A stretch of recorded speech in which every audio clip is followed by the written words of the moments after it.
Moves up, throws on the run, has Eckler on the near sideline. Eckler breaks a tackle for the pylon. Touchdown, Chargers!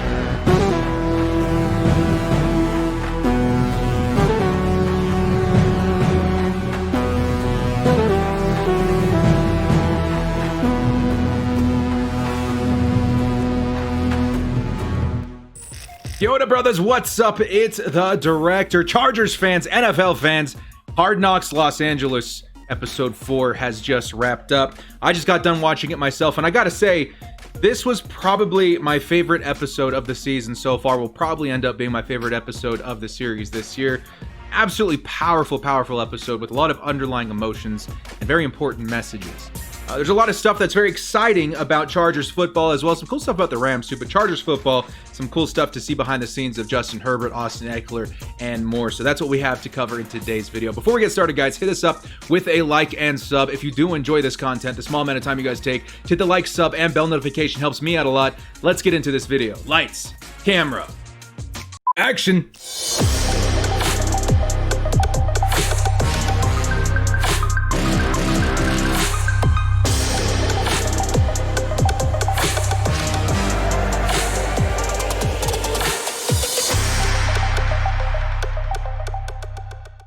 Hard Knocks Los Angeles, episode 4. Very powerful episode. Not wasting any time. The episode opening up with Sean McVay watching the video of Jacob Blake, absolutely mortified. And the title of this week's episode also being in black and white in support of Black Lives Matter. This really does hit a lot of emotions, I feel like, with me and a lot of different viewers. In the end, our favorite NFL players, head coaches, personnel, these are all human beings going through a very tough time. I know myself, 2020 has definitely been the most difficult year of my life so far. Just with COVID, losing my job in early March, moving into YouTube has been one of the toughest challenges of my life. But honestly, it's the embracement from you guys and the community that has really helped me through it. On the other side of things in the world, bigger things going on in Black Lives Matter, a movement that's ushering in change that's very important for the country and the world, also requires the help of its community. And that's something that I'm very proud of to say the Chargers are definitely participating in full force. But we'll get back to that again. It'll circle back into that here at the end. Let's start with the Chargers training camp. We got a lot of footage of the Chargers in this episode. Some very cool stuff to see and some very heartbreaking stuff to see. Let's start with Mike Williams getting a segment at the beginning of the episode. Looking very good out there. Honestly, when you talk about a wide receiver that takes strides and improves every single year, Mike Williams is one of those top guys. At the beginning, before ultimately, yes, I know everybody knows what happens. He looked really good, man. And the Chargers really pointed out, the narrator really pointed out how important he is to the scheme of the Chargers, how vital of a player he is to our offense.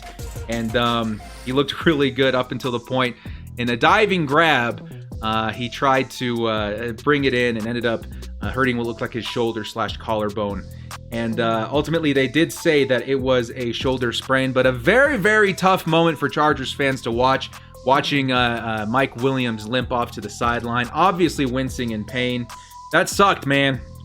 That sucked, watching Mike Williams go down. Now, ultimately, and fortunately, the narrator did say that it was unfortunate he'd be missing a couple of weeks, which does confirm for a lot of us that Mike Williams will likely be back, maybe in the middle of September, late September sometime at that point, which is really good because we're going to really need him. But seeing that moment actually happen is making me nervous about what it's going to feel like when we finally see the new injury in Derwin James, probably in next week's episode of Hard Knocks. We moved into a segment with Justin Herbert, absolutely looking so good and also so raw in some points. We'll go back to some of his better stuff here at the later part of the video, but Justin Herbert at the beginning, Coach Lynn said he looked like a seasoned vet in some snaps. In other snaps, he looks like he's struggling a little bit. In the very first segment, we definitely saw some of that struggle. You guys know in a movie, something called character progression, right? When somebody starts off with a lot of struggle, and then the journey that it takes for them to overcome and become a better person at the end is called character progression. And I feel like we kind of saw that even a little bit with Justin Herbert today, because yeah, he was struggling. His mentor, his Obi-Wan Kenobi, Pep Hamilton, really looking like a positive force for Justin Herbert. Had a lot of great things as far as feedback in helping him with his game. And also prompting him to escape. If there's pressure coming, try to escape. So the Chargers really are pushing to utilize the mobility of their quarterbacks this year from what I'm seeing. Tyrod Taylor also acting as a powerful mentor for Justin Herbert. Lots of encouragement, lots of growth happening there between those quarterbacks. I also noticed that Donald Parham standing next to Justin Herbert is absolutely huge. I'm very excited to see how he looks in the season. I want to talk a little bit about the Rams players as well. Ultimately this is a Chargers channel, but there's a couple of things that I thought were cool about the Rams this week. Van Jefferson, rookie wide receiver, looks really, really good for the Rams. Kind of cool to see him step into that role. Ultimately, I feel he's going to be a really good player for the Rams. And that one pick six by Jalen Ramsey was pretty cool too. I love seeing Jared Goff off to the side afterwards like, man, our defense is looking really good this year, huh? Of course you're going to say that after throwing a pick six. Really funny, but really good. Their team's looking really nasty. Next up was the segment of the vertical leaps. This was really cool. You guys saw those crash pads that they were stacking on top of each other to try and test out the running back's capability for a vertical leap in goal line situations. This is those guys those plays that we're very familiar with as Chargers fans, with LaDainian Tomlinson jumping over the entire line in for the score. And they do reference that. We do get to see LaDainian Tomlinson in this episode, and that was so cool to see.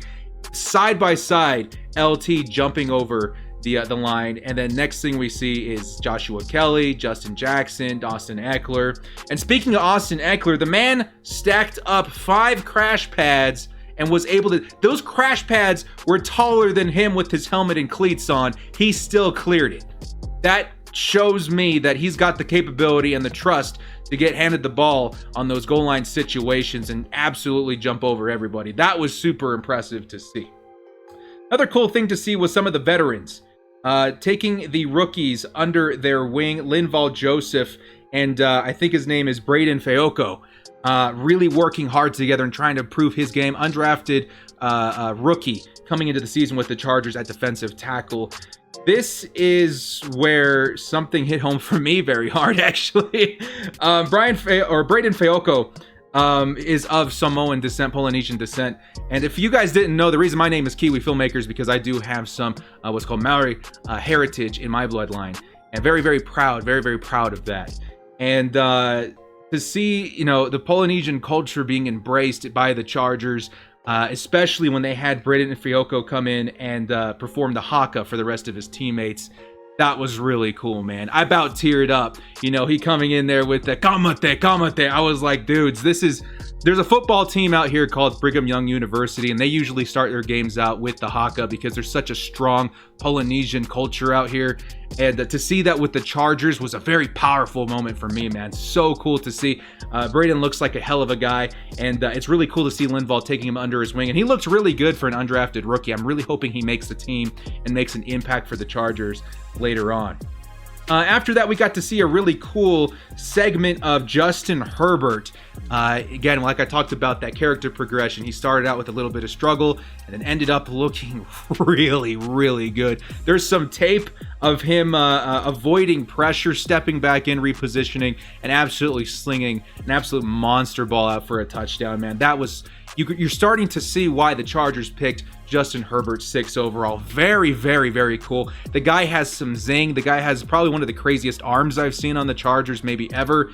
If we can mentor this kid into a quality NFL starter, he has all the tools and capabilities to become a very, very talented quarterback in this league. He's very, very good, man. And that progression I saw from him asking for help, from him, listening to his mentors, to applying everything that he was taught and told in the second segment, really gives me a lot of hope to what he's going to become in the future for the Bolts. And last thing I forgot to say is he was excellent in pass leading, avoiding pressure, repositioning himself, and pass leading, throwing the wide receiver open. Those are things that are really hard to coach. Everything else, the other problems that he's having right now, are very coachable. Those mechanics that he has are very hard to coach, and it's more of a talent thing that he does possess. Getting into the later portion of the episode, we did get into a lot of the Black Lives Matter subjects, and I feel like both coaches handled the situation very, very well. Like I said before, when real life hits you, when change is hitting you, when these kinds of situations are hitting you, think about it at your normal day job. Think about it as like a house mom or a house dad, as a parent, as a 9-to-5er. These situations are the same for these football players. These emotions, these changes are very much the same for these football players and coaches and staff. It's a huge, huge emotional shift that the country, the team, and us as human beings are going through right now. And it's a very, very tough and a very, very stern mentality when you're a football player or coach. Or coach. It's really hard sometimes to get down to those fundamentals, the human being. And I feel like the Chargers coaches, I feel like the Chargers players really stepping back and letting this happen and being a force in front of the message was really powerful. Because you see what these people are giving up. You see that they're giving up, time in practice, time to get better, time to give themselves an edge over other teams in order to make sure that their message is heard. And you could even see in their faces it was a little intimidating for some people to speak out, to speak up, to say something. And they were able to do that during a canceled scrimmage. I know a lot of Chargers fans were very excited, myself included, to see our first scrimmage at SoFi Stadium.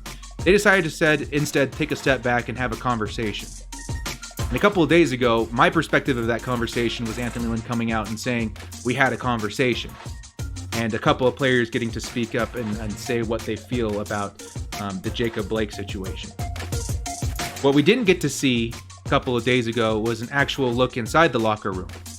All these men in a circle getting to express themselves, getting to express their frustrations, their fears, their anger in a very healthy environment.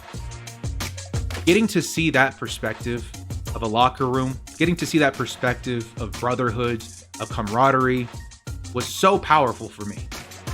So powerful to see these guys on a human level. So powerful to see these guys support one another, regardless of different views and beliefs. Come together as one, as a team, in brotherhood, to support one another. It was very, very cool. Very, very cool. I feel like sometimes football fans, even myself, can be a little selfish. I want football. I want it now. But to see this happen, to see this conversation take place, to be a fly on the wall during this event was very cool. And honestly, it changed something in me a little bit. I don't know. Very powerful stuff. Some things are definitely bigger than football. And you can see it in these players and with the relationship with one another. It makes me very proud to be a Chargers fan. It really does. Well, guys, this football team is a family. This football fan base is a family. And I feel very lucky to have any kind of platform to be talking to you guys. I started this channel as a Chargers fan that just wanted to talk football. I'm in a place that there's not a lot of Chargers fans. I'm not in LA. I wanted a platform to be able to speak my mind because I'm obviously super obsessed about the Chargers. I talk and think about them 24/7. And to have a place and have a community like you guys where I'm able to express that, my excitement, my frustrations, my emotions, means a lot to me.